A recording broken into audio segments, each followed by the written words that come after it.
सबको जय मसीह की। आइए मेरे भाई बहनों, आज हम प्रकाशित वाक्य अध्याय 9 पढ़ते हैं। जब पांचवें स्वर्गदूत ने तुरही फूंकी तो मैंने स्वर्ग से पृथ्वी पर एक तारा गिरता हुआ देखा और उसे अथाह कुंड की कुंजी दी गई। उसने अथाह कुंड को खोला और कुंड में से बड़ी भट्टी का सा धुआं उठा। कुंड के धुएं से सूर्य और वायु अंधकार में हो गए। उस धुएं में से पृथ्वी पर टिड्डियां निकली और उन्हें पृथ्वी के बिच्छुओं की सी शक्ति दी गई। उनसे कहा गया, न तो पृथ्वी की घास को, न किसी हरियाली को, न किसी पेड़ को हानि पहुंचाए, केवल उन मनुष्य को हानि पहुंचाए जिनके माथे पर परमेश्वर की मोहर नहीं है। उन्हें लोगों को मार डालने का तो नहीं, पर 5 महीने तक पीड़ा देने का अधिकार दिया गया। उनकी पीड़ा ऐसी थी जैसे बिच्छू के डंक मारने से मनुष्य को होती है। उन दिनों में मनुष्य मृत्यु को ढूंढेंगे और न पाएंगे और मरने की लालसा करेंगे। मृत्यु उनसे भागेगी। उन टिड्डियों के आकार लड़ाई के लिए तैयार किए हुए घोड़े जैसे थे। उनके सिरों पर मानो सोने के मुकुट थे।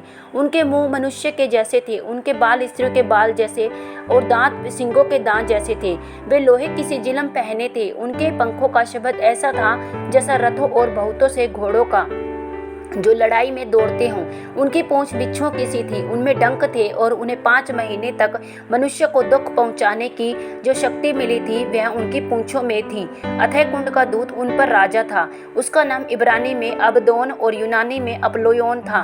पहली विपत्ति बीत चुकी, देखो अब इसके बाद 2 विपत्तियां और आने वाली है। जब छठवें स्वर्गदूत ने तुरही फूंकी तो सोने की वेदी जो परमेश्वर के सामने है उसके सींगों में से मैंने यह शब्द सुना, मानो कोई छठवें स्वर्गदूत से जिसके पास तुरही थी कह रहा है, उन 4 स्वर्गदूतों को जो बड़ी नदी फुरात के पास बंधे हुए हैं खोल दे।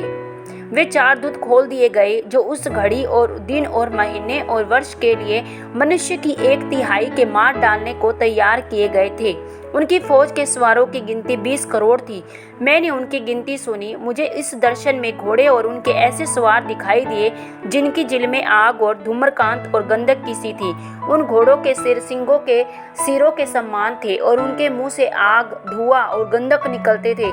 इन तीनों महामारियों अर्थात और आग और धुएं और गंधक से और जो उनके मुंह से निकलते थे मनुष्य की 1/3 मार डाली गई, क्योंकि उन घोड़ों की सामर्थ उनके मुंह और उनकी पूंछों में थी, इसलिए कि उनकी पूंछें सांपों जैसी थी।